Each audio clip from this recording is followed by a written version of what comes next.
Boa noite a todas e a todos, que eu estou vendo que temos homens também se juntando a nosso primeiro evento, de qual vai ser um evento de uma série de eventos chamado Who Could the World Girls.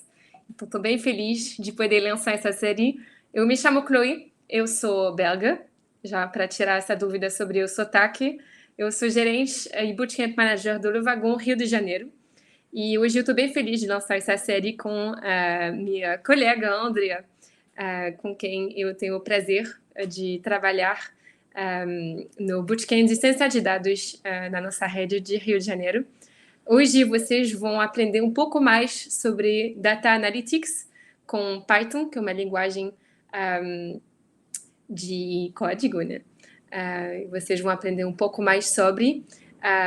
Antes de começar e de deixar a Andrea ensinar para vocês um pouco mais sobre Python e análise de dados, eu gostaria de, para quem não conhece ainda o Le Wagon, apresentar um pouco mais sobre o nosso trabalho e a nossa escola.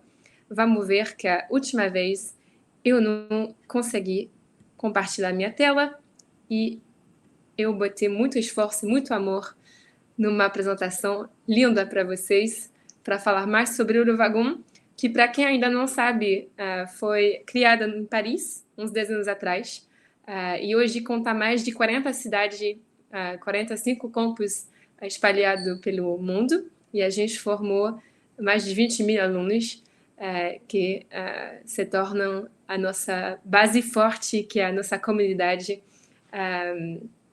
amada. O Data Analytics, sobre que vocês vão aprender a compartilhar de tela, não parece funcionar. Pena, vocês não vão poder aproveitar da linda apresentação que eu fiz para vocês, mas está tudo bem.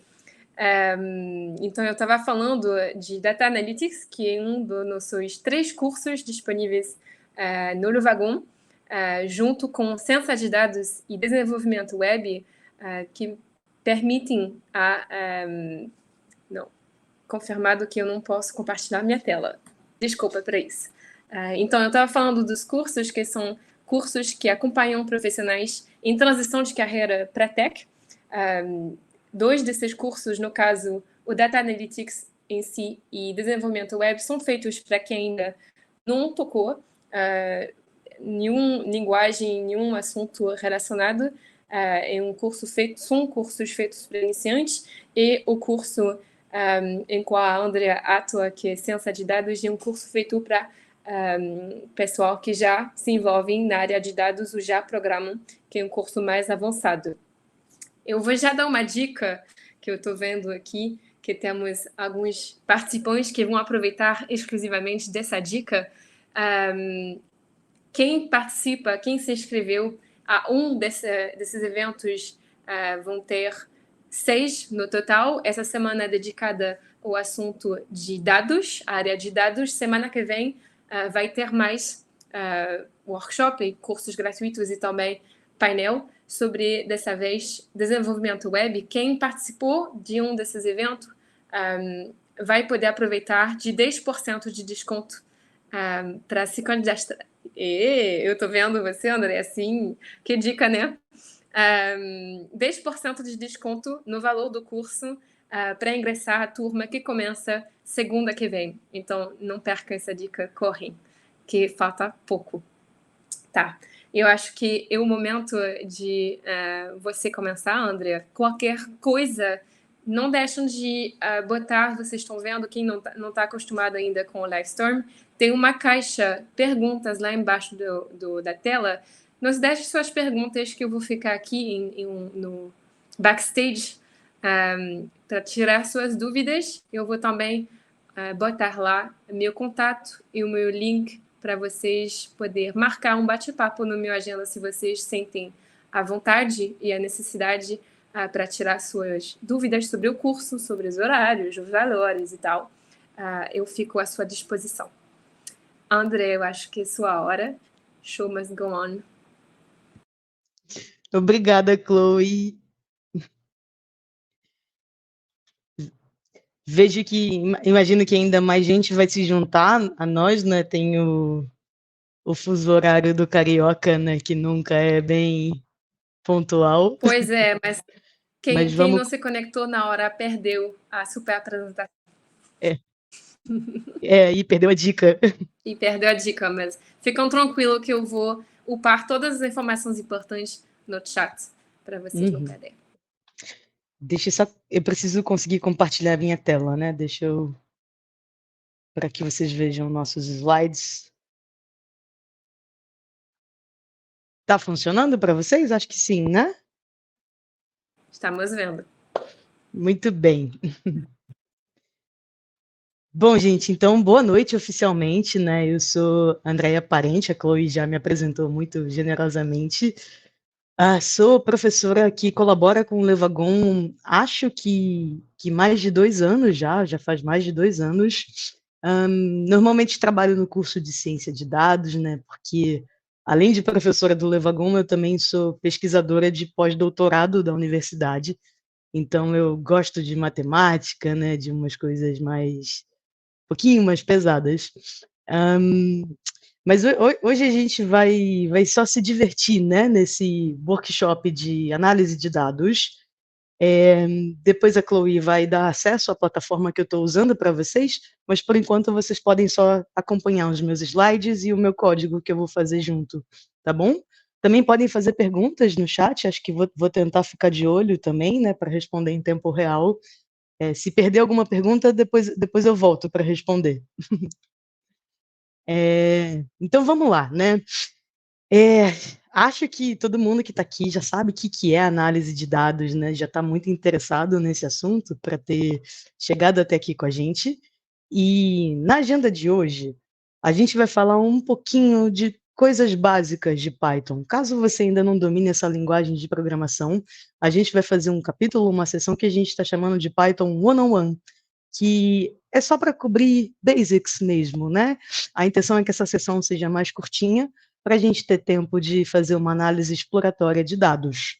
Para essa análise exploratória de dados, a gente vai usar algumas bibliotecas muito famosas de Python, são elas pandas, e bibliotecas de visualização, como Matplotlib e Seaborn. E vou tentar fazer uma coisa que a gente faz muito no Levagon, que se chama live code. Então, vou programar ao vivo enquanto a gente acompanha aqui os assuntos do dia, usando um recurso que se chama Notebook.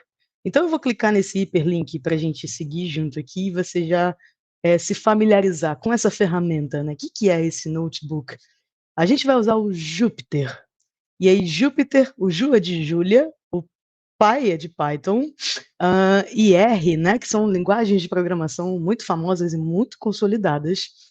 E ele é uma ferramenta que quase que todo cientista e analista de dados usa, porque no notebook eu consigo interagir tanto escrevendo códigos, então eu posso, aqui dentro desse bloco de célula, eu posso escrever uma expressão tipo 2 mais 3, por exemplo, e aí eu vou rodar essa célula de código e o notebook vai avaliar para mim, olha, vai fazer o evaluate dessa conta que eu pedi para ele fazer.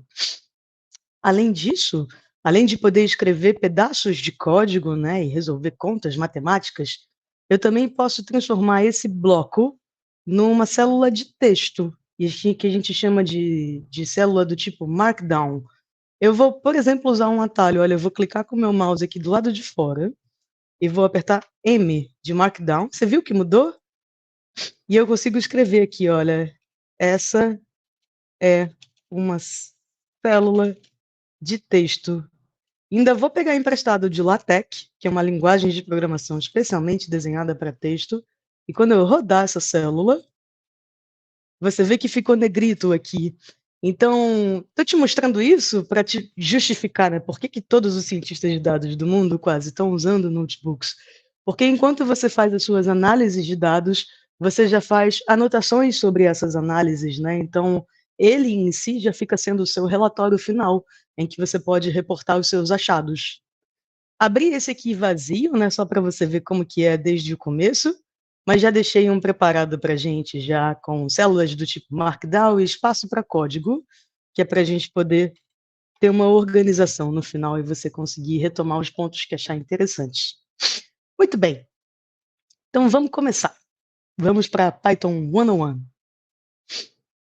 A primeira coisa que a gente precisa saber sobre Python, sobre linguagens de programação de modo geral, é que os objetos dessa linguagem, eles têm certos tipos. Então, por exemplo, né, os números, os tipos numéricos, eles podem ser inteiros. Então, se eu escrever aqui o número 2, ele é um inteiro, né? E se eu tiver na dúvida, eu posso escrever type e dentro do parênteses passar o 2 como argumento para o type. E ele vai me dizer, olha, esse é um número inteiro. Eu também posso escrever números decimais, né? Então, deixa eu botar um bem famoso para a gente, que é o pi, né? 3,14. Python reconhece vírgula como ponto, né? Assim, que é um jeito mais globalizado de escrever casas decimais. E aí, do mesmo jeito, eu vou fazer type, e você vai ver que esse é um float. Então, os objetos numéricos podem ser inteiros ou decimais. Além disso, a gente também pode trabalhar com objetos booleanos, né? O que que são booleanos? Eles são objetos que só recebem dois estados, ou dois valores. Ou é verdadeiro ou é falso. Não precisa escrever com letra maiúscula no começo, senão o Python não reconhece, o notebook não reconhece. Repare que quando eu escrevo certo, ele até usa uma coloração para me ajudar a perceber que eu estou fazendo a programação corretamente. Então, true e false são os tipos booleanos, e eu posso inclusive fazer operações booleanas, né? Eu posso fazer assim, será que pode uma coisa ser verdadeira e falsa ao mesmo tempo? E aí a minha resposta é que não, né? Que é falso. Mas e se eu perguntar um pouquinho diferente? Se eu dizer assim, true or false? Ah, isso pode, né? Então, as operações lógicas booleanas, né, são muito úteis em diversos aspectos da análise de dados, por isso que a gente está apresentando esse tipo para vocês. Além desses tipos que eu comentei, né, numéricos e booleanos, eu também posso trabalhar com variáveis de texto, que em Python são chamadas de strings. Então, deixa eu escrever aqui uma string. Vou usar a sugestão do Levagon, né? Ele está em muitas cidades, mas começou em Paris. Então, deixa eu escrever aqui Paris. E aí, para deixar Python saber que isso é um tipo texto, que isso é uma string, eu vou usar aspas simples ou aspas duplas, tanto faz, né? Eu só preciso começar e terminar com o mesmo estilo de aspas. Então, agora que eu escrevi Paris aqui, eu posso perguntar qual é o tipo dessa variável e ele vai me dizer que é uma string. Tudo bem até aí? Deixa eu dar uma olhadinha no chat. Por enquanto não tenho perguntas. Vamos seguir mais um pouquinho. E aí a gente faz uma pergunta para vocês, né? Já que vocês não fizeram perguntas para mim. O que você acha que o CEP é? Você acha que o CEP é um inteiro? É um float? Eu acho que a gente fica com vontade de, pelo menos no Brasil, né, de dizer que é um número inteiro. Mas na França, por exemplo, eu sei que eles usam prefixos em latim, né? Quando o número se repete, eles usam bis, ter. Quando repete 3 vezes, usa o ter. Então, é uma mistura, né, de números com strings. A média salarial de uma pessoa, né, anual, salário, aí deve ser um float, né, se você der muitas casas decimais, o número de uma rua. Por que a gente está enfatizando, né, esse conceito básico do tipo do objeto que você está usando em Python? Porque objetos diferentes recebem métodos diferentes. Então, a gente aplica funções diferentes dependendo do tipo do objeto, e é importante você saber com que tipo de objeto você está lidando. Esses são, assim, né, os padrão que você vai usar. Existem outros, como, por exemplo, listas, dicionários, e inúmeros outros que você vai conhecendo conforme você for se aprofundando nessa linguagem de programação. Bom, o nosso próximo passo, depois de entender os tipos de objetos, é entender o que que é uma variável. Em matemática, né, assim, quando a gente estuda lá na escola, variável é uma letra, né? X, Y, Z, encontre o X da questão, né? Assim. Mas em programação, uma variável é um espaço da memória do computador em que você guarda um valor. Então, se eu fizer assim agora, olha, Eu tenho usado atalhos, né, assim, vou até aproveitar, né, acho que é quase que um vício, né, de gente que programa bastante. Então, quando eu quero criar uma célula nova, eu aperto B de below para criar uma célula nova, ou A de above para criar uma célula nova acima, uma célula vazia. Quando eu exagerei e quero apagar, eu aperto DD para deletar. Você não precisa usar os atalhos, né? Assim, você pode usar aqui os recursos de navegação, de criar a célula mais aqui, né? Por exemplo, depois de cortar a célula fora, se você quiser. Então, tô só explicando, né? Que a gente já fica quase que viciado nos atalhos. Bom, quero criar uma variável, então, né? Então, deixa eu dizer que a variável cidade vai receber o valor Paris. Então, olha, eu estou usando o símbolo de igualdade aqui, mas cuidado, né? Assim, porque quando uso um símbolo de igualdade, eu não estou fazendo uma comparação. Eu estou guardando esse valor nesse lugar da memória, né? Que eu estou dando um nome para eu conseguir acessar esse lugar da memória. E fazer isso, né, assim, ajuda a sua programação a ficar mais limpa. Você define variáveis que você usa recorrentemente e você chama essas variáveis quando você precisa. Então, por exemplo, né, agora city contém Paris, e eu posso até concatenar essa informação numa frase, numa sentença. Eu posso dizer, por exemplo, eu moro em, e aí vou aqui somar com a minha variável city. Deixa eu rodar essa célula, né? Deixa eu imprimir para ver o que tem aqui. Pronto, eu moro em Paris. Então, eu fiz uma concatenação de strings. Python me permite fazer isso também. Seguindo mais um pouquinho, né, assim, tem certas funções ou métodos, vou usar como sinônimos hoje, que são inerentes, a gente diz assim, olha, eles estão na raiz de Python, as funções já estão lá, já estão escritas, e eu posso aplicar essas funções sobre os meus objetos, sobre as minhas variáveis. Por exemplo, se eu rodar isso aqui, olha, len de Paris, o que você acha que eu vou ter de resposta? Quem consegue chutar? O que essa função faz? Pode escrever no chat, né, quem quiser.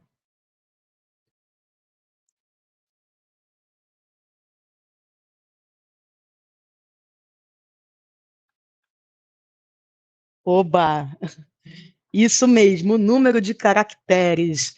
Às vezes a gente nem precisa conhecer o que a função faz, mas a gente consegue meio que adivinhar quando a função tem um nome que é bem representativo, né? Então deixa eu fazer, ó, len de Paris, vamos checar. Ele me retorna 5, né? Ele está vendo o comprimento dessa string Paris. E se eu fizer o len de Siri, tem que dar o mesmo resultado, porque Siri guarda o valor Paris, né? Beleza. Tem outras funções que a gente pode usar, né? Então, deixa eu criar outra variável para a gente e chamar uma função sobre essa variável. Então, eu vou dizer assim, ó, name igual a... Opa, name, vou fazer um rótulo que faz sentido, igual a Boris. Boris é um nome que aparece com muita frequência porque ele é um dos fundadores do Levagon. Então, eu vou criar essa variável que vai guardar o valor Boris. E eu vou fazer assim, olha, name.capitalize. E aí eu fiz a primeira letra de Boris ficar maiúscula. Olha só o que aconteceu. Aqui em cima eu usei uma função sobre a minha variável city, mas eu escrevi desse jeito assim, olha, com essa sintaxe. O nome da função, e aí entre parênteses, essa função recebeu um argumento. Eu apliquei a função sobre esse argumento. Aqui eu estou fazendo um pouquinho diferente, olha. Eu estou dando o meu objeto e eu estou encadeando a função que eu quero usar sobre o objeto diretamente. Estou escrevendo ao contrário. Aí tem que ver como que a função foi escrita, né? Lá na documentação de Python. Algumas são desse jeito, com essa sintaxe, outras são ao contrário. Ah, e como é que eu sei? Aí eu posso procurar na documentação, né? Por exemplo, a gente está trabalhando com strings, né? Então, deixa eu escrever aqui, ó, strings, Python, methods, é uma boa ideia essa pesquisa. Eu vou sempre procurar documentação oficial, né? Tem outros sites que podem ser interessantes, mas a minha primeira ideia é ver o Python Docs. Vou clicar aqui nesse hiperlink. Vou checar se esse docs que eu abri está na versão mais atualizada, porque às vezes tem atualização de sintaxe com a função, então está na última aqui. Estou prestando atenção em strings, então deixa eu vir aqui em strings methods, e a gente vê aqui, ó, que é string.capitalize, por exemplo, né? Esse é um dos métodos que a gente pode aplicar. Tem vários outros, né? Tem como contar, tem como encode. Deixa eu usar esse aqui, olha. Ends with, e aí você faz uma pergunta para essa função. Deixa eu só botar isso aqui para cima para arrumar nosso notebook.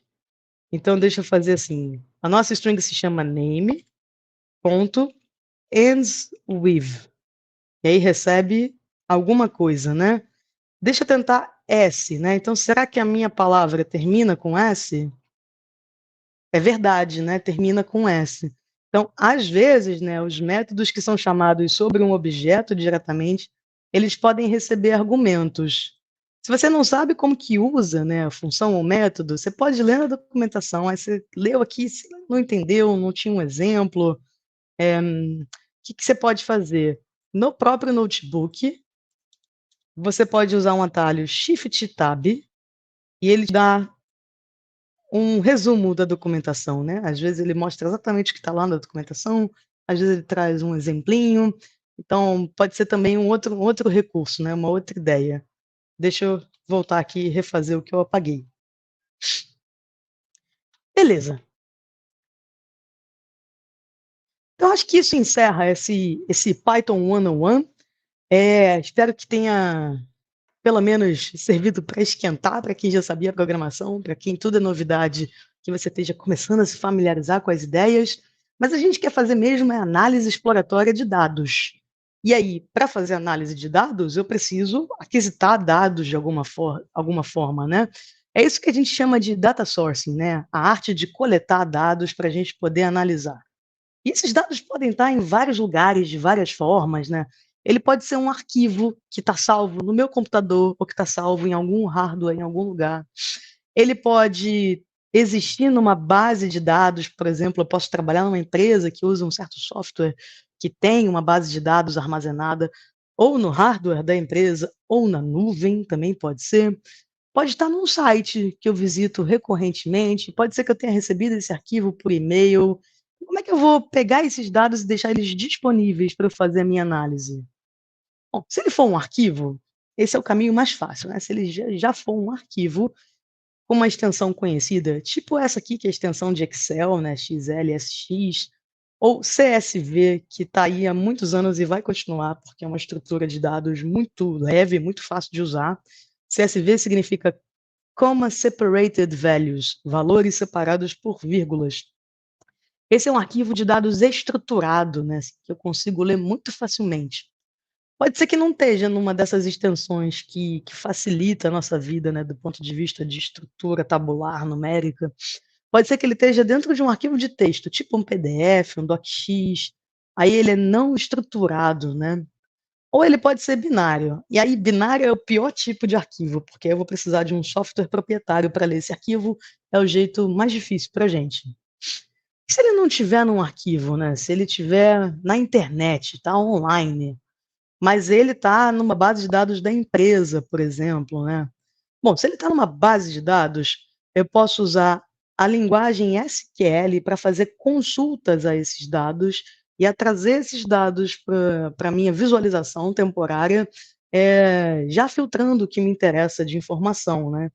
Então, esse é um jeito de fazer. Se ele não tiver num hardware, se ele tiver na nuvem, ele pode estar num serviço do tipo Google BigQuery, ou num lugar que a gente chama de armazém de dados, né, num data warehouse, tipo Snowflake, que também, né, costuma ser lido com essa linguagem declarativa que se chama SQL. Se ele não está numa base de dados, mas ele está lá, está na internet, ele pode estar na forma de um API. API significa Application Programming Interface. E é um jeito, assim, de uma máquina falar com outra máquina. Eu vou usar Python, vou usar uma linguagem de programação para fazer uma consulta a um site da internet, e essa consulta vai achar um endpoint nesse site, vai achar um caminho, já organizado para eu conseguir aquisitar esses dados. Quando as empresas, os sites disponibilizam APIs, né, é muito interessante, porque facilita bastante a nossa consulta. Quando não, o que eu posso fazer é uma coisa que a gente chama de web scraping, né, que eu vou traduzir aqui livremente como raspar a internet, né. Eu vou entrar no site, eu vou abrir o HTML desse site e vou tentar trazer as informações em HTML que me interessam. Esse é mais difícil, porque cada site é escrito de um jeito, né, mas tem muitas maneiras, né, de você acessar os dados. Além disso, né, você de repente fala: "Ah, eu não tenho uma base de dados, mas eu quero começar a estudar análise de dados, quero experimentar o que a gente está vendo aqui". Você pode tentar pesquisar nessas 2 fontes que a gente vai te mostrar. Olha, esse Google Dataset Search, deixa eu abrir aqui pra gente. Deixa eu fechar algumas abas, né, para não fazer muita bagunça. Ele é tipo uma barra de pesquisa do Google, mas ele é específico para base de dados.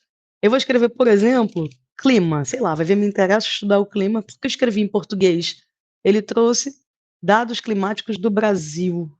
Eu posso ler a descrição desse conjunto de dados, ver se ele me interessa, porque eu quero estudar, e posso baixar. Então, o Google Dataset é uma ferramenta muito interessante para a gente conseguir ter acesso a diversas fontes de dados.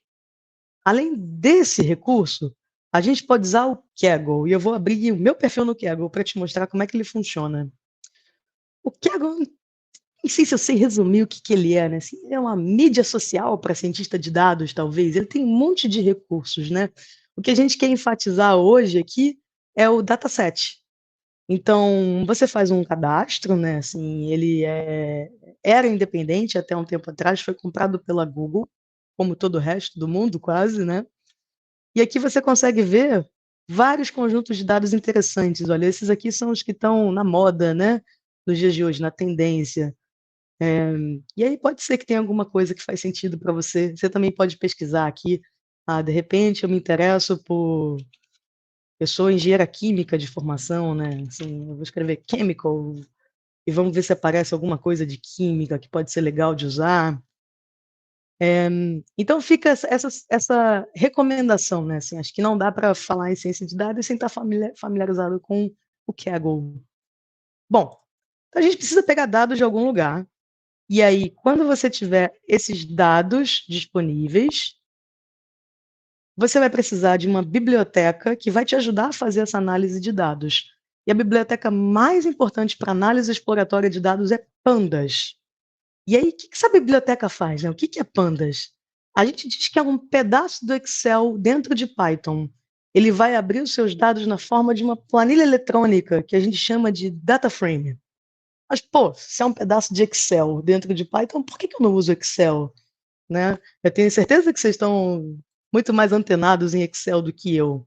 É porque Pandas é melhor para lidar com datasets grandes. Excel, se você trabalha com ele em algum momento da sua vida, eu tenho certeza que ele já congelou, já travou tudo, você teve que reiniciar o computador. Ele é limitado, né, a um certo número de linhas. Tem uma hora que ele não dá mais conta, né, de carregar os seus dados. E Pandas foi criado para isso, né? Na verdade, Pandas tem um jeito inteligente de carregar os dados que não dá esse peso. Além disso, se você vai combinar dados que estão vindo de fontes diferentes, de arquivos diferentes, Pandas faz isso muito bem. Se você vai precisar pegar dados da internet, ou lendo um API, ou fazendo uma raspagem, né, um scrape na internet, é melhor já estar tudo em Python, né? Então faz sentido usar Pandas. Por isso que a gente não vai usar Excel, apesar de eu reconhecer, né, que VBA, Excel já são ferramentas super poderosas. Tá. Então como é que eu vou ler esse dataset em pandas, né, assim? Eu vou usar as ferramentas I/O de pandas, né? I de input ou de output. Então pandas me ajuda a ler e escrever arquivos. Deixa eu pesquisar aqui de novo, olha, deixa eu escrever pandas read. Ele já me mostrou CSV primeiro, mas eu nem quero abrir esse, ó, deixa eu ver. Yeah. How do I read and write tabular data? Vamos abrir esse aqui.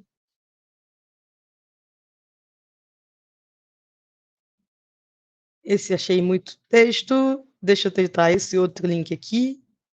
Pronto, esse eu gostei mais. Olha, esse está me mostrando a sintaxe diretamente. Eu vou dizer pandas.read_CSV, se eu quiser ler um CSV. Eu posso ler um JSON, posso ler um arquivo de Excel, posso ler SQL, posso ler uma coisa de Google BigQuery diretamente. Então, é muito fácil, né, ler dados usando pandas. E se você quiser escrever, você, ao invés de read, você usa o write to CSV, por exemplo.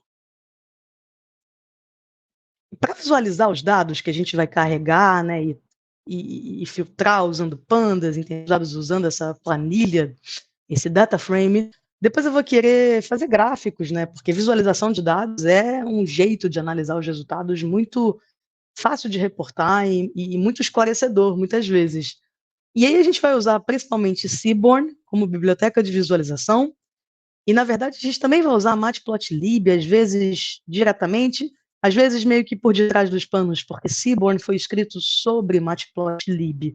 Então, por hoje, a gente vai ficar com essas duas bibliotecas de visualização. Beleza. Então, deixa eu andar aqui mais um pouquinho no nosso notebook. Então, já que eu quero usar essas bibliotecas, eu preciso importar, porque elas não estão na raiz de Python, né? Então, eu vou dizer assim, olha, import pandas, e a gente vai usar muito pandas, ela é uma biblioteca muito famosa, então toda vez que a gente usa demais uma biblioteca, a gente gosta de dar um apelido para ela. Então, eu vou dizer assim, ó, import pandas spd, e toda vez que eu quiser usar um método de pandas, eu vou começar ele com pd, e vou fazer a mesma coisa para Seaborn. Esse a gente chama normalmente de SNS. Beleza.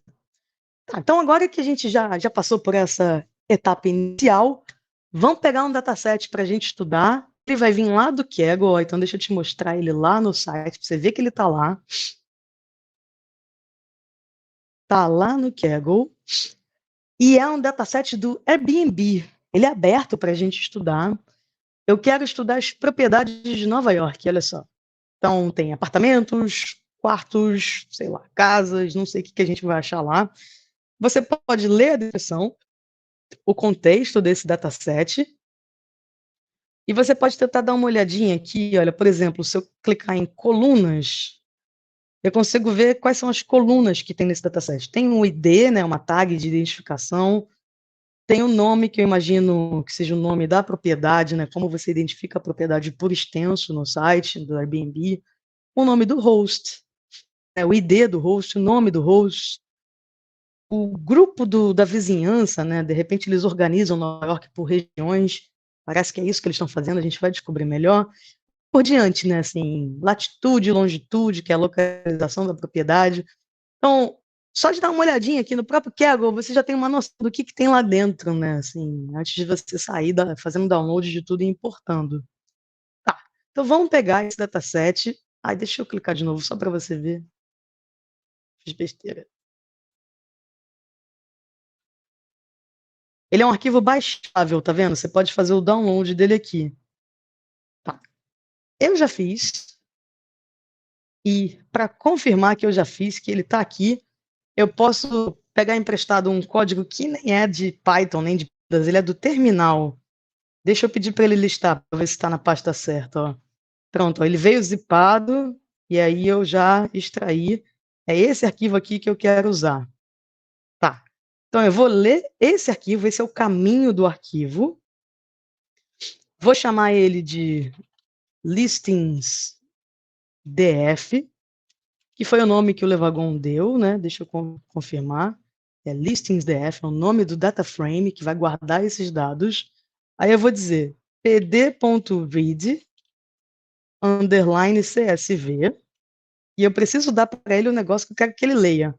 E não me lembro a sintaxe, não sei usar direito. Eu vou rodar essa célula. Ele vai quebrar, né? Que ele está falando, olha, mas é para eu ler o quê, hein? Aí eu posso colocar o meu mouse aqui dentro e apertar Shift Tab. Ele vai dizer, você tem que dar o caminho do negócio que você quer ler, você tem que dar o file path. Tá bom, vou dar. É esse cara aqui, que eu acabei de ver onde ele tá, né? Esse aqui de cima. AB, New York. Tá. Parece que funcionou, com certeza. que eu posso fazer? Eu posso dar uma olhadinha, né, dar uma inspecionada, e eu vou começar chamando o meu objeto, listingsdf, e vou fazer aqui, ó, para começar, ponto .head. O ponto .head me mostra as primeiras 5 linhas desse dataset por padrão. E é sempre bom ser a primeira coisa que você vai fazer, para você ver que você carregou os dados que fazem sentido, né? Especialmente em CSV, porque por padrão, ele acha que o que separa os valores que você está carregando é uma vírgula, né? Ele é comma separated value. Mas às vezes o arquivo está escrito diferente, né? Ele tem um delimitador diferente. Tem um argumento que se chama delimiter. É esse aqui, olha. Por padrão é vírgula, eu posso mudar, eu posso dizer que é um ponto, posso dizer que é um espaço vazio. Então é bom sempre você olhar, né? O que você carregou. E eu reconheço esse dataset, né? Parece que cada linha é uma propriedade de Nova York, eu estou vendo o nome da propriedade, e as colunas que a gente já tinha identificado lá no próprio Kaggle. Bom, eu posso botar o head assim vazio, eu posso dizer, eu quero ver as primeiras 10 linhas desse dataset. Você enxerga as 10 primeiras linhas. Eu posso também, listingsdf, eu vou pedir o tail. O que você acha que o tail vai me mostrar? Vamos ver se esse nome de função faz sentido para você. É listings, né? No plural. Tail significa rabo, né? Assim, é o finalzinho do dataset. Eu estou vendo o final dele, olha. Isso já me dá uma boa ideia se ele foi carregado completamente, se ele tem valores esquisitos no final. Eu também vejo o número total de linhas, né? A gente tem quase 50 mil propriedades. Falando no número total de linhas, eu posso pedir o shape, listings.shape, listingsdf, né? Ó, não vou até ler o erro que ele deu para mim, ó, que me ajuda a debugar a mim mesma. Olha só, name listings não está definido. Não está mesmo, né? Eu não chamei nada de listings, eu não atribuí nenhum valor a essa variável. Eu chamei de listingsdf, de data frame. E aí ele me mostra que eu tenho 48.895 linhas nesse dataset, 16 colunas. Você reparou alguma coisa diferente do tail para o shape, por exemplo? Deixa eu deixar os dois na tela para você ver. Aqui tem um parênteses, aqui não tem nada, né? O que aconteceu de diferente? É que .tail é um método que eu estou chamando sobre o objeto listingsdf. Shape é um atributo desse objeto. O objeto tem o tamanho que ele tem, né? Eu estou consultando uma propriedade, um atributo desse objeto. É por isso que não tem parênteses. Ai, como é que eu sei? Como é que eu sei qual que é qual? Pode testar. Roda com parênteses, se der errado, você fala, ih, deve ser 100. Não precisa saber de cor, né? Mas com o tempo você vai acabar entendendo, né? O que é um atributo e o que é um método. Beleza, deixa eu só andar um pouquinho aqui nos slides para a gente não se perder. A gente fez o shape, fez o head e o tail. Vou aplicar os outros métodos sugeridos aqui, né? Eu posso fazer... Deixa eu fazer a preguiçosa e copiar e colar esse nome aqui. Listingsdf. Vou fazer ponto columns. E ele vai me dizer quais são as 16 colunas que tem aqui, né? Se eu quiser dar só uma olhadinha nos nomes das colunas rapidamente, posso fazer também ponto .dtypes, e ele vai me dar o nome da coluna e o tipo de variável que ele está guardando. Olha, id é um inteiro. E o que é esse 64? É um inteiro que usa 64 bits da memória. Name é um objeto. Objeto é a mesma coisa que string, é como pandas chama texto, né? Nomeia variáveis do tipo texto. Tenho strings, tenho floats, tenho inteiros. Beleza. Então, chequei os tipos das variáveis e vi os nomes das colunas. Agora eu quero limpar o dataset. Antes de fazer qualquer análise, antes de fazer modelagem, a gente precisa pré-processar esses dados, preparar, né? Tudo que eu vou concluir, todos os meus achados, vão depender da qualidade dos dados que eu estou trazendo. E aí, tem várias etapas, né, várias técnicas de pré-processamento. A gente vai fazer a mais básica de todas hoje, que é pelo menos checar se tem valor vazio, se tem valor faltante no meu dataset. Como é que eu vou fazer isso? Eu vou pegar o meu objeto, o meu listingsdf, e eu posso usar, por exemplo, o método que o Levagão está sugerindo, que é o Snow. Eu vou botar aqui ponto Snow e vou rodar para a gente ver o que acontece. O que ele está fazendo? Ele está fazendo o que eu pedi, não está errado. Ele está me retornando valores booleanos, olha. Na primeira linha, esse valor não é vazio, não é vazio, não é vazio, não é vazio. Na segunda linha não é vazio, na terceira linha não é vazio. Aqui eu tenho true, ó. Aqui eu tenho um valor faltando. Se você olhou bem, eu passei meio rápido, né? Mas vamos conferir aqui, olha. Quando eu chamei o head, a terceira linha dessa coluna, eu tenho isso aqui, ó, none. O que significa none? Not a number. Quer dizer que não é um número, que tem um negócio esquisito aqui. Ou em bom carioquês, not a number, né? Que a gente fala. Ih, tem not a number aí nesse dataset. Bom, eu vi que tem, né? E esse método que eu usei me ajudou, mas não muito. Então, o que eu vou fazer? Eu vou encadear um outro método de pandas, que eu vou falar assim para ele: olha, se for verdadeiro, se for nulo, verdadeiro significa 1 e falso significa 0, né? Assim, é outra maneira de representar esses valores verdadeiro e falso booleanos. Então, eu vou pedir para ele somar os verdadeiros. Aí, olha o que ele fez aqui para gente, olha.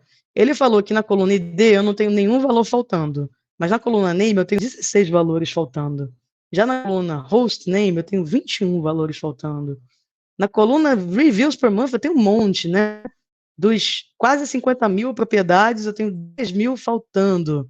Então, eu usei um filtro para verificar se estava faltante ou não, e eu somei todos esses valores. Agora que eu identifiquei esses valores faltantes, eu vou precisar lidar com eles. O que você acha que eu posso fazer? Você tem uma ideia para me dar? O que eu vou fazer com o valor que está faltando? Eu não quero carregar um negócio vazio para minha análise. Ele vai atrapalhar minha análise, pode mascarar meus resultados. Não é uma ideia boa. O que você acha que eu posso fazer? Quem tem uma ideia para me dar?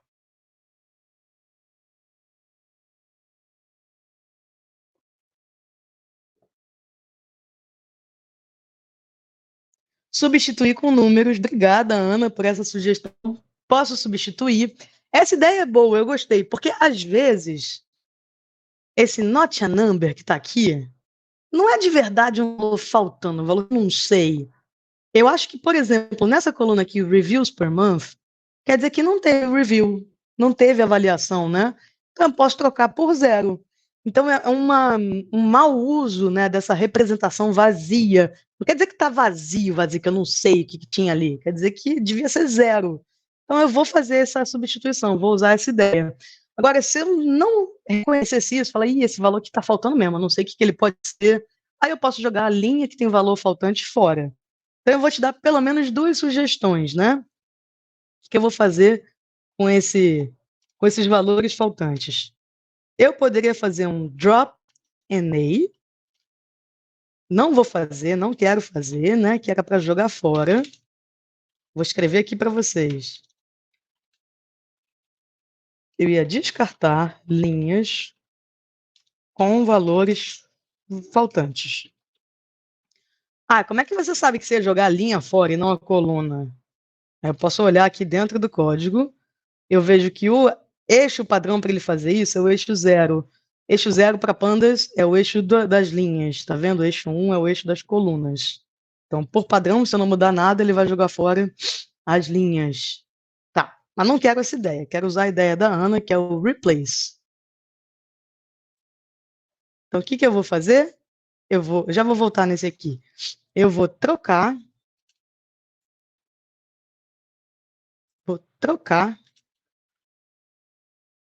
dentro dessa coluna, toda vez que for not a number, eu acho que só não teve avaliação. Então parece que eu estou fazendo uma coisa muito fancy, então deixa eu fazer por partes com vocês. Deixa eu apagar aqui. Então, ao invés de drop NA, eu vou fill NA, eu vou preencher com alguma coisa. E aí, esse método recebe como argumento um dicionário, que foi um tipo de objeto que a gente não falou. E nesse dicionário eu vou dizer assim, olha, eu vou dizer que nessa coluna aqui, na chave Reviews per Month, eu quero colocar 0, aonde tiver vazio. Então, na chave, que é o nome da coluna, Reviews Vou ter que copiar, né? Não me lembro o nome da coluna. Deixa eu escrever aqui. Listingsdf.columns. Foi nessa aqui, né? Reviews per month. Naquele mês específico. Eu vou colocar o valor 0 onde tiver vazio. Se eu fizer só isso aqui, ó, vou rodar. Ele vai fazer. Era lá na terceira linha, né? A gente lembra bem. Reviews per month virou 0, tá vendo? Ele fez o que eu pedi. Mas se eu chamar o meu listingsdf de novo, depois disso aqui, listingsdf, vou fazer aqui um ponto reto para economizar a minha tela. E voltou o not number. O que aconteceu? Do jeito que eu escrevi aqui, foi só uma visualização temporária da aplicação desse método. Eu preciso dizer assim, olha, eu quero que essa mudança seja permanente.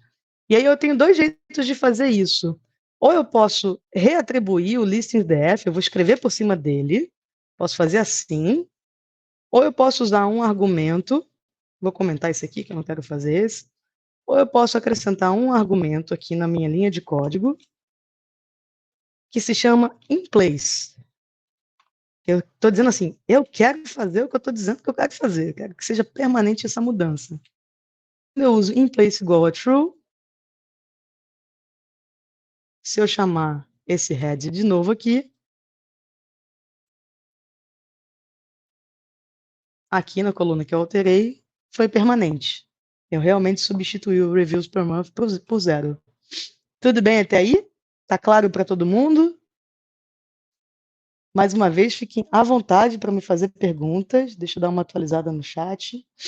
Uhum. Beleza. Além disso, né, eu posso não carregar todas essas 16 colunas. Ó. Tem umas colunas que eu acho que não vão me servir para minha análise. Por exemplo, o ID da propriedade, não me interessa, a tag que descreve a propriedade, que não faz sentido usar. O nome do host também, a não ser que eu esteja fazendo uma análise muito específica, né, de sei lá quantos João estão no Airbnb, eu posso jogar fora essa coluna, né, para dar uma limpada nas variáveis que me interessam. O last review também, olha, a gente também vai jogar fora, a gente vai preferir prestar atenção no reviews per month. Até porque o last review ele tem muitos valores faltantes também, ele também tinha 10 mil e pouco. Então, um eu tratei, que foi o reviews per month, o outro eu vou jogar fora. Como é que eu jogo fora, né? Como é que eu tiro essas colunas? Deixa eu fazer aqui. Vou escrever aqui, né? Que eu quero remover colunas inteiras, né? Que eu não são interessantes para minha análise. Vou fazer por partes, tá? Vou escrever aqui columns to drop. Vou escrever uma lista. E aí, nessa lista, eu vou passar as colunas que eu quero jogar fora. Eu quero jogar fora a coluna de ID. Eu quero jogar fora a coluna de hostname. E eu quero jogar fora a coluna de last review. Tá. E como é que eu vou de fato jogar fora? Eu vou pegar o meu objeto, metaframe, vou escrever ponto .drop. E aí, ponto .drop vai receber assim, olha, eu quero jogar fora essas colunas aqui. E aí, eu vou passar a lista com os nomes das colunas que eu quero jogar fora. Beleza? Então, columns igual a columns to drop, que eu acabei de criar, né, no mesmo bloco de célula. Além disso, vou fazer o inplace igual a true.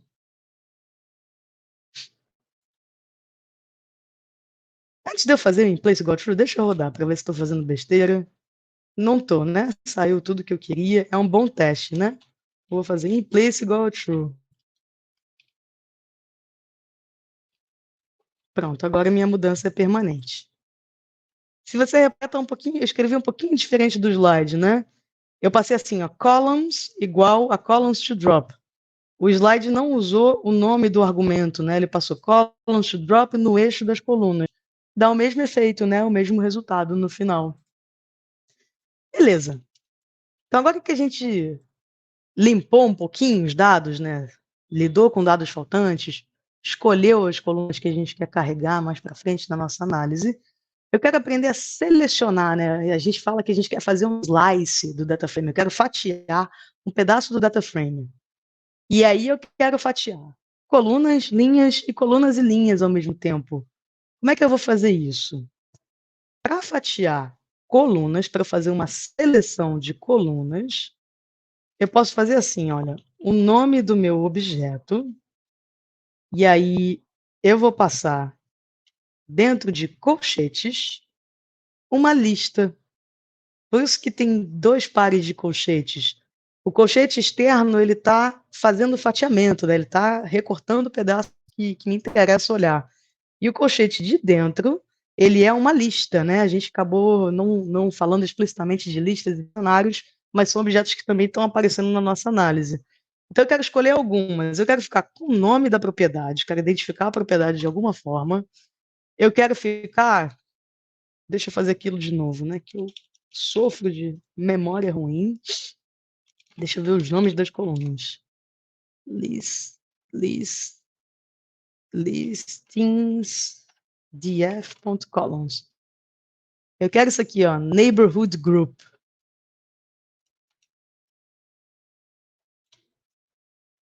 E quero também o preço, né? Vamos olhar para o preço desses apartamentos. Tá aqui, olha, price.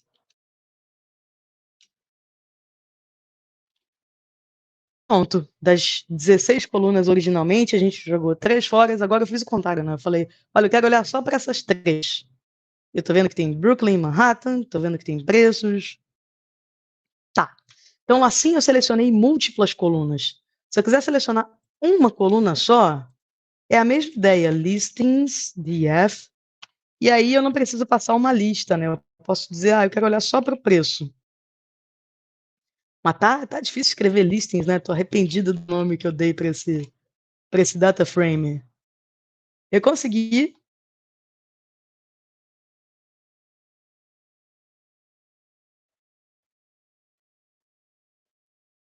Acho que eu caí um pouquinho. Vocês perderam muita coisa? Voltou rápido, né? Vocês ouviram até esse ponto aqui ou eu preciso voltar? Me ajuda, vai.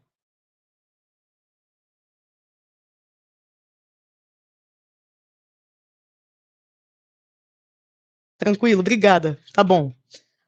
Ó, eu tava chamando a atenção que esse aqui, quando eu passei um monte de coluna, ele veio bonitinho assim, né? Ele veio com o nome da coluna, com índice para poder localizar as linhas. Esse aqui que eu passei um negócio só, ele veio mais simples, né? Qual que é a diferença? Esse aqui não é um data frame, esse aqui é uma série de pandas. Porque ele é uma coluna só, né? É como se uma série de pandas fosse um vetor. E esse aqui, né, que é um objeto em 2 dimensões, ele é outro data frame, né? Ele é um data frame menor que o original. É como se ele fosse uma matriz de dados. São objetos diferentes, né? Mas hoje não vai fazer muita diferença para a gente, não. Estou só te esclarecendo porque eu estou vendo, né, que ele me mostrou coisas diferentes. Então, a gente aprendeu a selecionar múltiplas colunas, a gente aprendeu a selecionar uma coluna só. Agora eu quero selecionar linhas desse data frame. Então, deixa eu pegar linhas aqui. Vou parar de escrever listings, deixa eu copiar e colar aqui. Aí, a linha, eu posso usar a localização, né, o número inteiro que representa cada linha. Eu posso dizer assim, olha, eu quero ver da linha 0, porque Python começa a contar de 0 até a linha 7. E aí eu recortei, olha, da linha 0 até 6. É exclusivo, né? A última não vem, veio de 0 até 6. Tudo bem? Então eu recortei linhas. E se eu quiser recortar tudo ao mesmo tempo, eu posso pegar esse aqui, olha, em que eu seleciono as colunas. E eu posso dizer que eu quero ver só da linha 0 até a 7 de novo. Eu combinei os meus dois eixos, né, de seleção. Beleza? Então é assim que eu acesso, né, os valores num data frame, numa grande tabela de dados. Muito bem. Então vamos seguir mais um pouquinho. Deixa eu só acompanhar aqui nos slides para a gente não se perder. E eu quero falar do talvez ouso dizer que é a ferramenta mais poderosa de Pandas, que é a indexação booleana.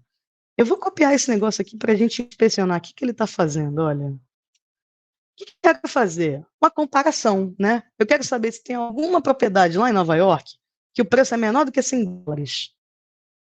Eu vou rodar e Pandas vai fazer para mim. Ele está dizendo, essa não é menor do que 100, essa não é, essa não é, essa é. Ele está me respondendo booleanos, né? Mas olha que loucura que eu estou fazendo. Price é uma série, é um vetor que tem 50 mil valores. Eu estou comparando isso com um inteiro. Se você já sabe alguma linguagem de programação, você deve imaginar que não dava para fazer assim. Você tinha que fazer um for loop, né? Você tinha que iterar, caminhando por cada linha do seu vetor, né? Cada elemento do seu vetor, e dizer, olha, eu quero comparar cada elemento com esse inteiro. E aí você imprime o resultado para mim. Se você não sabe linguagem de programação, não tem problema, você já vai começar com a vida fácil, que é Pandas fazendo isso por você. Então, ele está fazendo uma comparação entre um vetor de valores com um inteiro, sem eu ter que escrever um loop de interação para fazer isso, sem eu ter que fazer um laço nisso. E aí, eu posso usar esse filtro aqui para selecionar que apartamentos são esses, né? De repente, eu só quero pagar menos do que $100. Então, o que eu vou fazer? Eu vou pegar o meu listings df e vou, dentro do colchete, passar o meu filtro. Listings df, se eu não escrever errado de novo, ele vai me dar os apartamentos que custam menos do que $100. Então, esses aqui, olha, são 21.877 apartamentos. Eu posso contar também, né? Eu posso copiar isso aqui. Posso pedir o shape. Aí você vê que tem 21 mil, dos 50 mil apartamentos, né?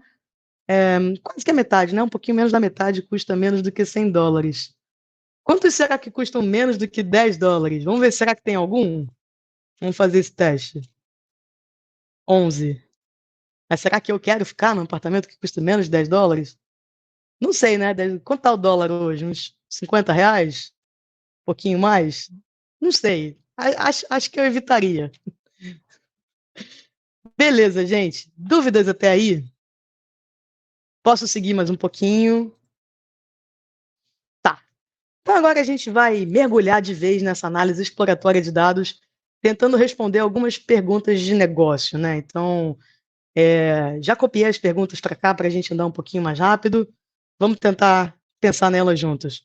Ó, quais são as 10 propriedades mais avaliadas? Como é que eu vou saber quais são as propriedades mais avaliadas? Deixa eu olhar para o head do meu data frame de novo.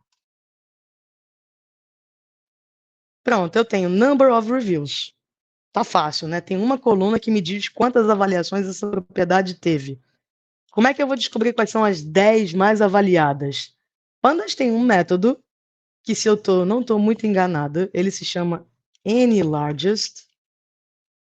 E eu vou dizer para ele assim, olha, eu quero saber quais são os 10 maiores dessa coluna aqui, que é a number of reviews.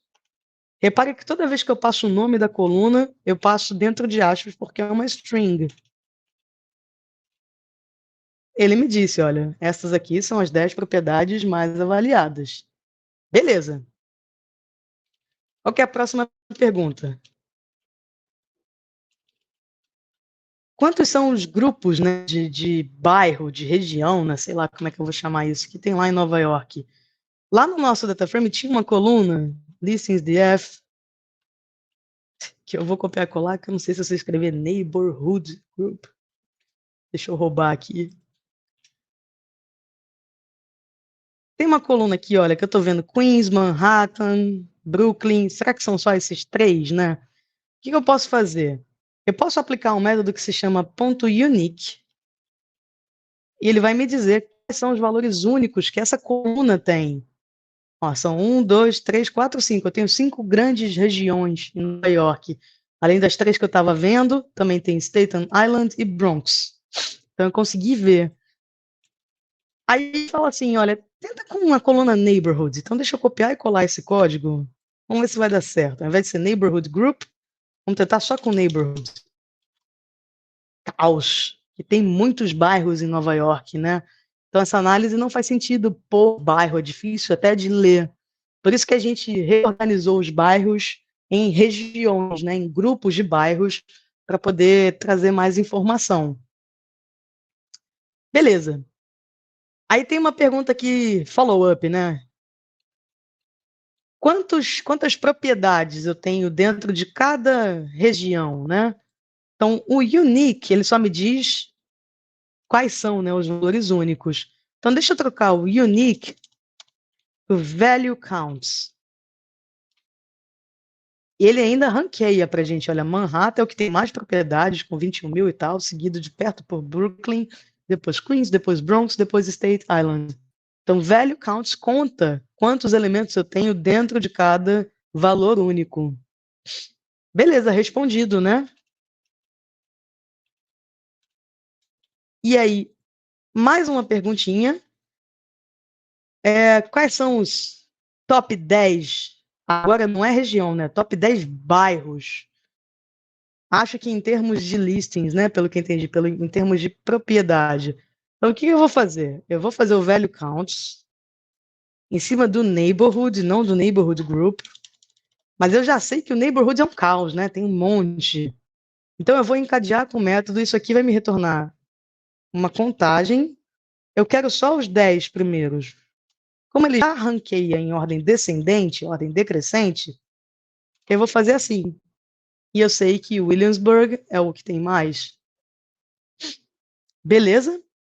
Então, eu usei o value counts, só que ao invés de eu deixar ele me mostrar todos, porque eu tenho muitos valores únicos, eu encadeei com o método heads e escolhi que eu queria ver os 10 primeiros.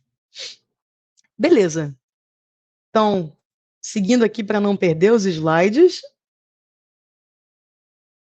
a gente fez até aqui, né? Mas o filtro booleano, ele é maravilhoso, né? Assim, ele me ajuda a... eu tive um professor no doutorado que dizia assim, né? Torture os dados até que eles confessem. Então, essa indexação booleana ajuda a gente a torturar os dados, né? A tentar descobrir coisas que não estão tão disponíveis a olho nu. E o que eu vou fazer agora? Mais do que usar o filtro booleano, eu quero plotar. Porque se eu plotar, eu vou enxergar muito melhor esse resultado. Então, eu vou pegar exatamente esse filtro que a gente aplicou e vou fazer aqui, olha, ponto plot. Já vou encadear um plot. Mas como eu sei que eu tenho valores categóricos, né? Eu tenho Williamsburg, esse tanto de propriedade lá, Bedford, não sei o quê, eu tenho esse tanto de propriedade lá, eu acho que faz sentido eu fazer um gráfico em barra. Gráficos em barra funcionam bem para variáveis categóricas, né? Para variáveis que são palavras, né? Que são classes.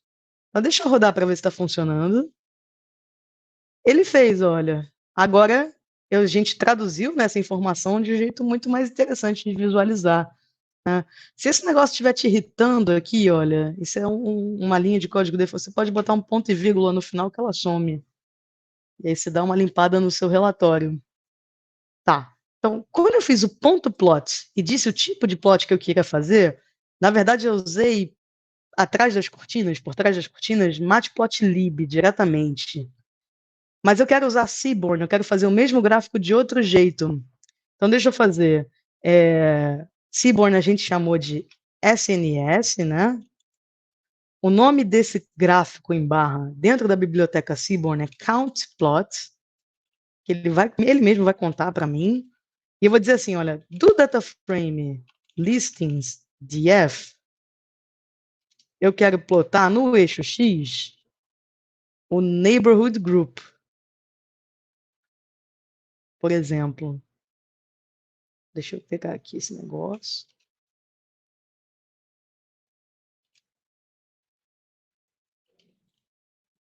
Aqui eu tirei o zoom. Vamos ver se vai dar certo. Vou botar o ponto e vírgula de novo.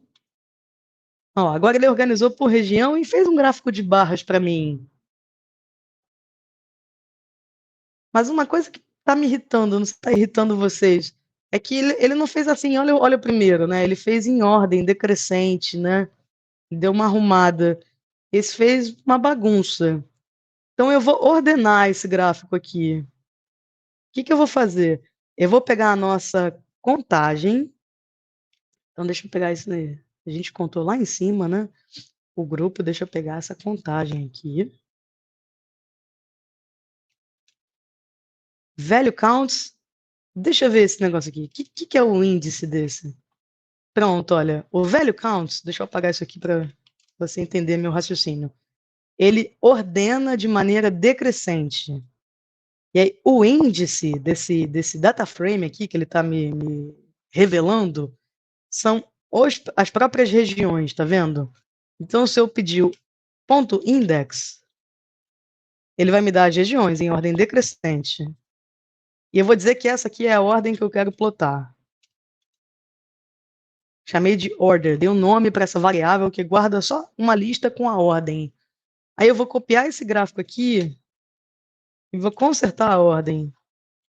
Tem um parâmetro que se chama order, e para esse parâmetro eu vou dar a variável order. Deixa eu mudar o nome, vai, que eu fiz para não te confundir. Eu vou chamar de ordered, para você saber que esse é o valor que eu estou dando para esse argumento. Vamos ver se vai dar certo.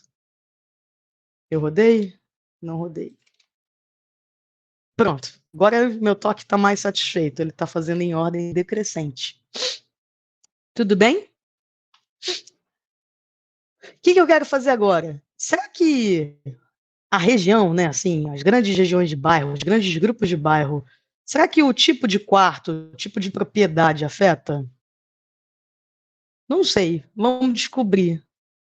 Deixa eu pegar esse gráfico aqui, esse mesmo gráfico, e eu vou adicionar um parâmetro que se chama hue. Hue é tipo... Vou até fazer o desordenado, versão original. Acho que se eu fosse traduzir hue, acho que eu ia dizer que é matiz, né? Assim, na verdade, o que eu vou fazer é particionar esse gráfico. Deixa eu plotar para você o que eu estou querendo dizer. Para cada grande região, Manhattan, Brooklyn, Queens, etc., ele separou em 3 barras. A barra azul significa um quarto independente, a barra laranja significa uma propriedade inteira e a barra verde significa um quarto compartilhado. O que eu descobri aqui? Que em Manhattan, as propriedades listadas no Airbnb prevalecem propriedades inteiras. Já no Brooklyn, prevalecem quartos, ao invés da casa inteira. Olha que interessante, né? Que a gente descobriu só com esse plot, apenas particionando a barra. Beleza. Falei, né? Vou repetir. Gráficos de barra são maravilhosos, mas eles funcionam muito bem para variáveis categóricas, né? Assim, não faz sentido eu tentar fazer um gráfico de barra, por exemplo, para o preço. O preço é um monte de número, né? De número decimal, sei lá, $101,50. Então, eu não vou fazer uma barra para cada possível valor. Para variáveis contínuas, tipo preço, faz mais sentido eu fazer um gráfico de distribuição, né? Então, vamos fazer. Vou usar o Seaborn. Aí, por que eu preferi Seaborn, né? Ninguém me perguntou, mas eu vou contar assim mesmo. Matplotlib, ele fica embaixo de Seaborn.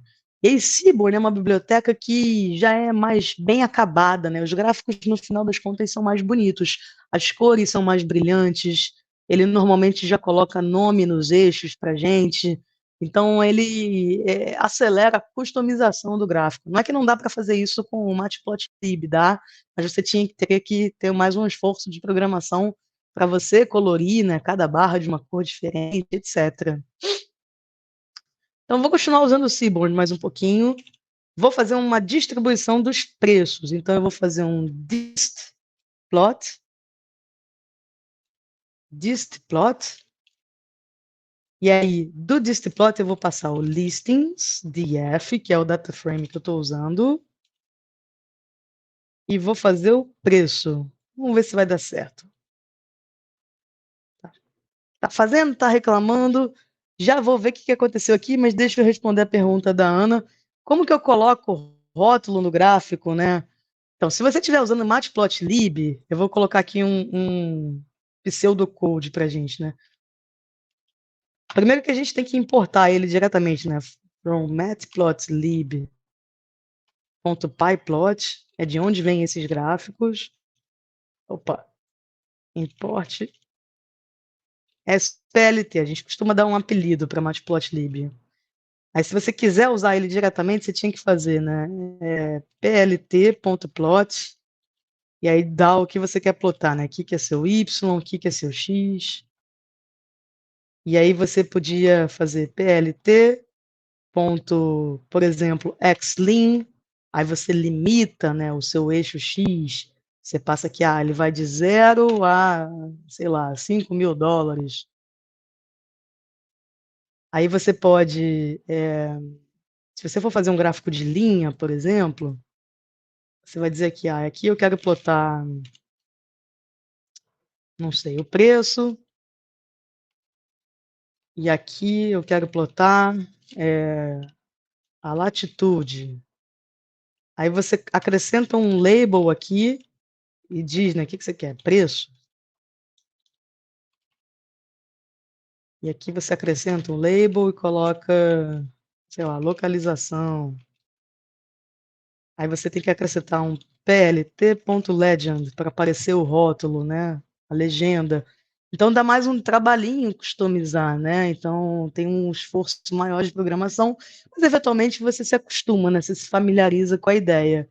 Vou deixar comentado aqui, que a gente ainda não está usando o Matplotlib diretamente, mas só para a gente já se familiarizar com essas outras opções. Mas deixa eu voltar aqui, olha, imagina, eu fui plotar aqui a distribuição, ele me deu um warning, e eu vou dizer uma coisa que eu só posso falar entre os cientistas de dados. Normalmente eu não me estresso com warning, warning é um aviso. Reclamou, mas fez, né? Reclama, mas faz. Mas ele está me dando uma informação interessante, ele está falando, olha, esse plot aí que você está usando, esse this plot, ele está deprecated, né? Assim, ele não vai existir mais. Perdi a palavra em português. Ele foi substituído pelo histplot, por um histograma, né? Esse cara não vai existir mais nas versões futuras. Então tá, então eu vou acolher essa sugestão que ele me deu e vou, ao invés de usar o distplot, eu vou usar o histplot, que é um histograma. Histplot do listings price. Ficou parecido, né? Ele está me mostrando a distribuição dos preços. Mas esse tinha uma linha aqui mais escura, eu posso colocar, não tem problema. É um kernel de distribuição, né? Density Distribution Estimation. Deixa eu passar aqui um verdadeiro. Melhorou um pouco, mas ainda não estou vendo direito. Eu posso mexer nos bins, né, do histograma. Se você já viu um histograma na vida, esse aqui dá até para ver mais claro. Olha, eu estou pegando faixas de preço e estou contando, né, quantas propriedades tem nessa faixa. O problema é que está muito ruim de ver, porque alguém listou lá no Airbnb uma propriedade que custa $10.000. Você vê que ele está puxando a minha distribuição, né? Está fazendo uma cauda na minha distribuição. O que eu posso fazer para melhorar a minha resolução? Posso jogar fora essas propriedades que são outliers, né? Que são dados espuros, propriedades muito caras, né? Então, o que eu vou fazer? Vou retomar o meu filtro booleano. E para tornar esse gráfico mais legível, eu vou até dar nome, ó. Vou chamar aqui de Affordable DF, que é o que dá para pagar, né? Assim, dá, entre aspas, mas vamos dizer que dá. Aí eu vou filtrar as propriedades que custam. Acho que o Levagon deu uma sugestão de valor para a gente. Deixa eu seguir aqui para ver. Pronto, $500 vai ser o meu limite. Tá. Então, deixa eu ficar só com os apartamentos que custam igual ou menos do que $500. Esse é o meu novo filtro. E deixa eu ver quantos são, né? Para ver se faz sentido esse filtro. Ponto shape. O que eu escrevi errado? Vamos ver aqui.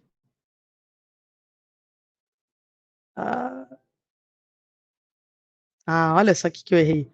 Eu passei o data frame todo, né? Aí ele não está sabendo bem o que é para comparar. Então, peraí. Eu só quero que o preço. Tá, agora vai dar certo. Pronto, ó, dos 50 mil, quase 48 mil, né? Não perdi tanto, perdi, sei lá, 1.000 propriedades, mais ou menos. Não sei se você lembra, deixa eu ver o tamanho do dataset original. Ó, não estou jogando tanta coisa fora, né? Perdi aí mais ou menos 1.000 propriedades. Estou me livrando desses valores extremos, né? Tá. Então deixa eu pegar agora esse cara aqui e fazer esse plot, né, dele. Fazer exatamente o mesmo plot para a gente enxergar melhor. Só que vai ser o pagável, Affordable DF. Vamos ver o que aconteceu. Ah, bem melhor, né? Agora eu estou enxergando. Olha que curiosa essa distribuição. Tá fazendo mais ondinha, você tá vendo? Por que você acha que tá fazendo ondinha? Você desconfia?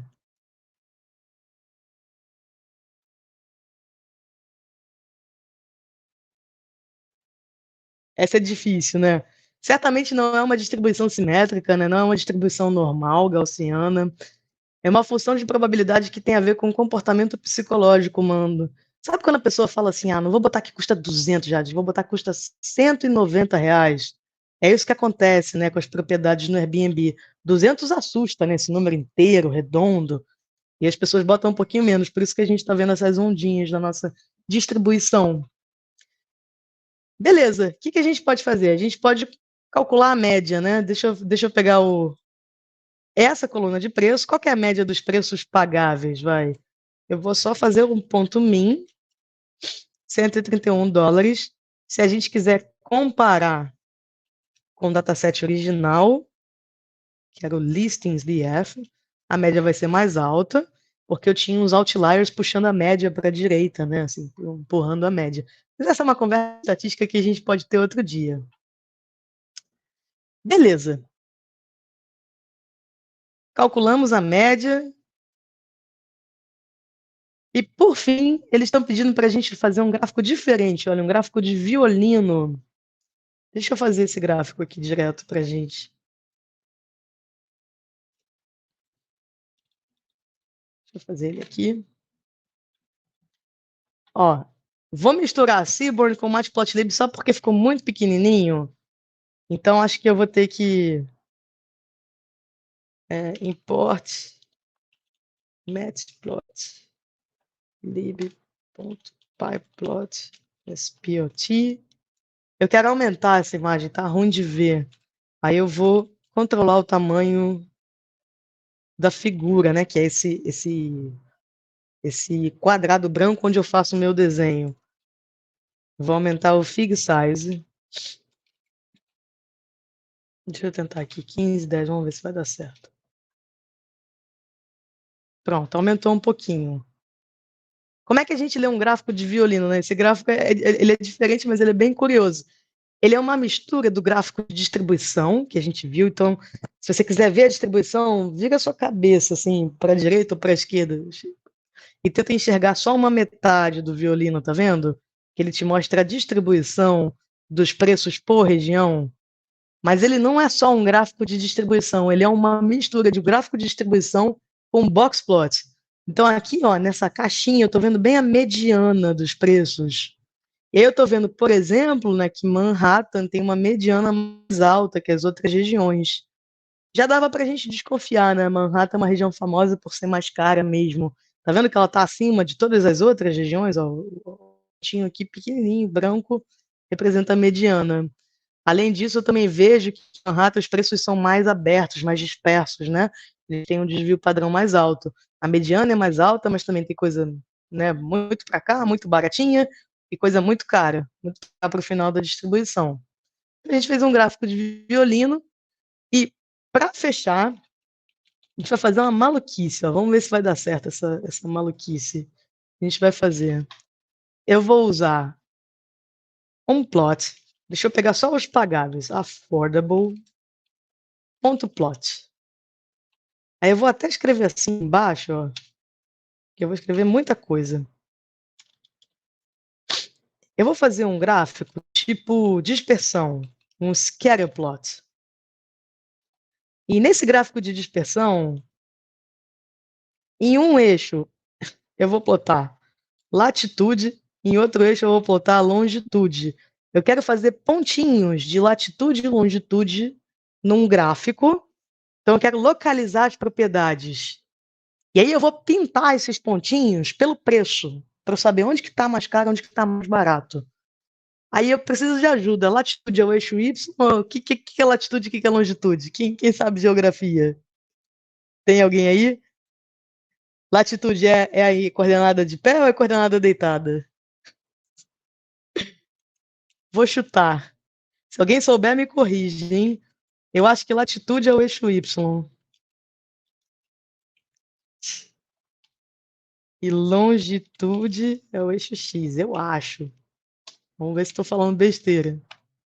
Aí eu vou colorir. É o contrário, Ana?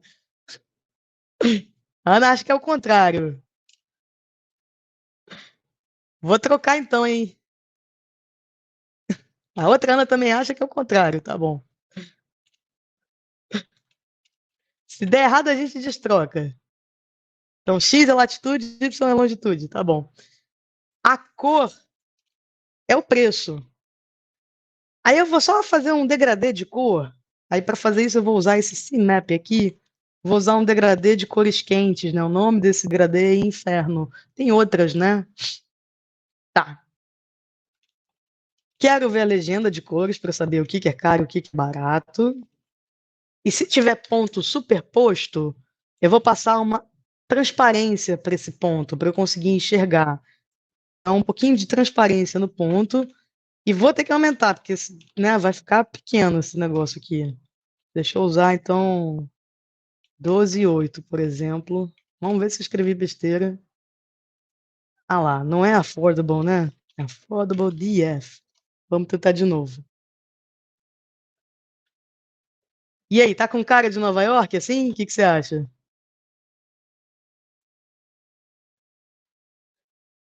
Vamos olhar na internet?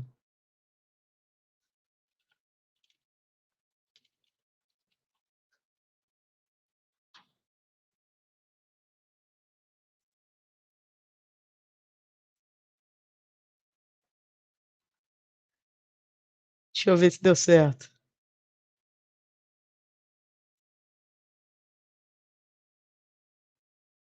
Tô achando que é o contrário, hein, gente? Isso aqui não tá com cara de Manhattan? Que tava em cima? Deixa eu trocar latitude com longitude.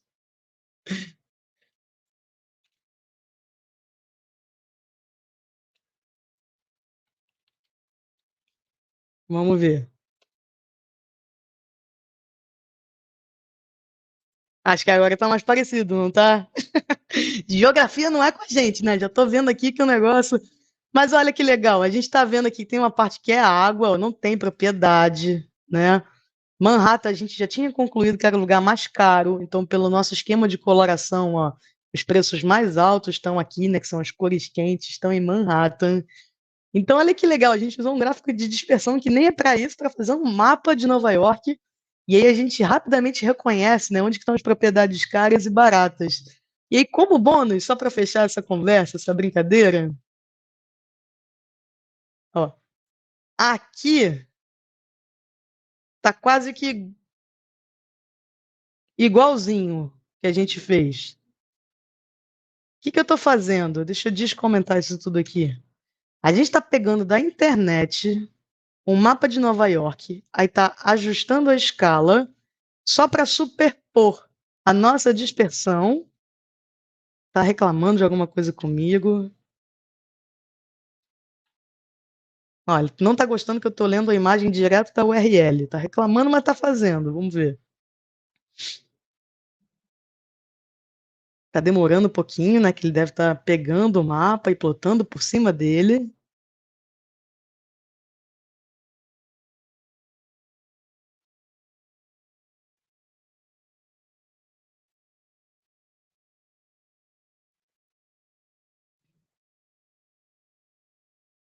Cara, está demorando demais.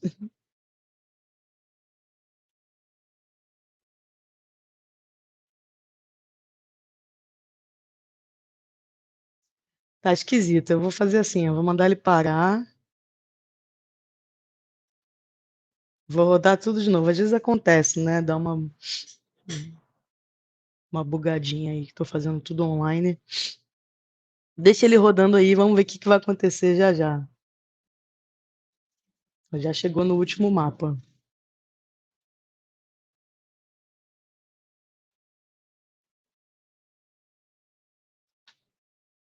Deixa ele tentar fazer aí. Mas ele estava só superpondo, né? É uma sessão de bônus. Vamos ver se o mapa ainda existe, né? Ainda está lá na internet. Muito bem. Então, gente, enquanto vai fazendo aí, deixa eu fechar essa conversa, que eu já me estiquei pra caramba. Eu espero que tenha dado para você sentir um gostinho, né, do que é uma análise de dados e como que é interessante, né, assim, você pegar uma tabela de números, de informações e transformar isso em conhecimento, né, assim, a gente descobriu um monte de coisa sobre as propriedades de Nova York que a gente não sabia, se dedicando a essa análise exploratória, né, tem muito mais que dá para fazer. E aí, para você ir mais longe, né, assim, a gente vai fazer algumas recomendações de tópicos que você pode pensar. Bom, a primeira delas é que essa análise que a gente fez diretamente em Python pode ser feita em SQL. É muito comum que as empresas tenham dados em SQL, né, tenham bases de dados. E se você não sabe nenhuma linguagem de programação, SQL é uma muito boa de aprender para começar, porque a gente diz que é uma linguagem declarativa. Você quase que diz em inglês exatamente o que você quer fazer, né? Então, dá de um certo lugar, faz essa conta e chama essa conta de idade, por exemplo, né? Então, a SQL é bem amigável, pelo menos para começar, e é largamente usado. Depois, né, assim, para fazer análise de dados, você tem que aquisitar dados de alguma forma. E aí pode ser uma boa ideia, né, você aprender como é que lê um API ou como é que faz um scraping na internet, porque às vezes a base não está lá tão disponível para você. Eu acho que o Levagon tem um workshop de web scraping. API eu não sei se já tem, né? A gente pode depois confirmar com a Chloe. Mas fica antenado que vale a pena fazer, isso é bem legal. E depois, né, claro que a cereja do bolo é quando você já analisou os dados, né, assim, já descobriu um monte de coisa, você vai começar a trabalhar em modelagem desses dados usando aprendizagem de máquina, inteligência artificial de um modo geral, para fazer predição, né, assim. Então, não só você vai descobrir que informações aquele conjunto de dados está trazendo, mas você vai conseguir se antecipar, né, e aí tomar decisões futuras usando machine learning. Bom, espero que vocês tenham curtido, né? A gente está super disponível para vocês. A Chloe, se já não passou no chat, vai passar um token para vocês terem acesso à plataforma Learn, que é uma das plataformas do Levagon, olha. Então, eu acho que você nem não perde esse acesso, né? Acho que ele é vitalício, assim, não vai sumir, a não ser que o site caia, né? Mas tirando isso, ele vai ficar aí para vocês. Você vai poder rever esses slides que a gente usou. Tem uma videoaula gravada, né? Não é essa nossa, mas é em inglês, mas é o mesmo conteúdo. Além disso, né, a gente encoraja que vocês tentem fazer o desafio. A metodologia do Levagon usa isso, né? A gente chama de challenges. A gente tem um desafio para vocês com um novo conjunto de dados. É um dado sobre restaurantes e gorjetas. E aí a gente vai pedir para você tentar aplicar esses métodos que a gente discutiu hoje com esses dados. É, depois você pode fazer até um upload do seu trabalho. Você pode instalar um notebook para fazer como eu fiz, o meu está instalado na minha máquina, ou você pode usar esse link aqui que vai te levar para um notebook virtual também, aí você não precisa instalar nada, dá para fazer. Depois a gente tem um quiz, se você quiser testar o seu conhecimento, né? Eu fiz, claro, antes da aula para ver se eu estava afiada mesmo. E a gente deixa também uma lista de recursos para você seguir nessa jornada, tá bom? Muito, muito obrigada pela atenção de vocês. Vou ficar devendo o último mapa, ele não gostou de rodar.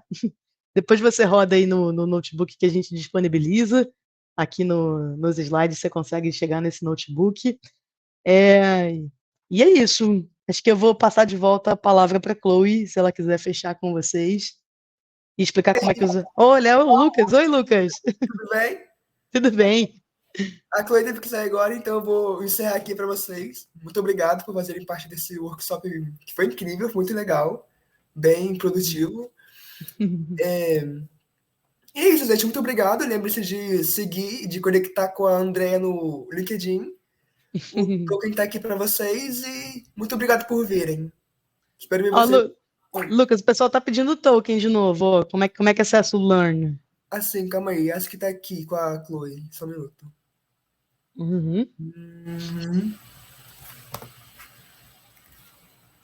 Aqui. Apareceu pra vocês? Ah, do Ruby? Esse de baixo é o quê? Deixa eu clicar para ver para onde ele leva.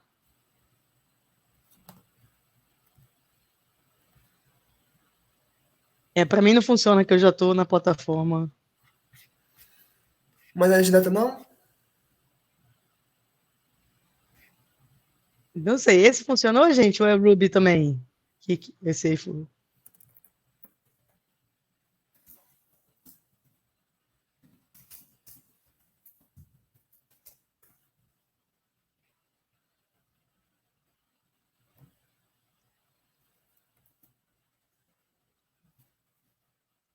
Ah, olha, estamos pegando uma dica aí. Ai, Que bom, gente. que ótimo, tudo bem então. Então é isso, obrigada a todo mundo, obrigada, Muito Lucas. obrigado, pessoal. E tchau, até a próxima. Tchau, tchau. Tchau, tchau.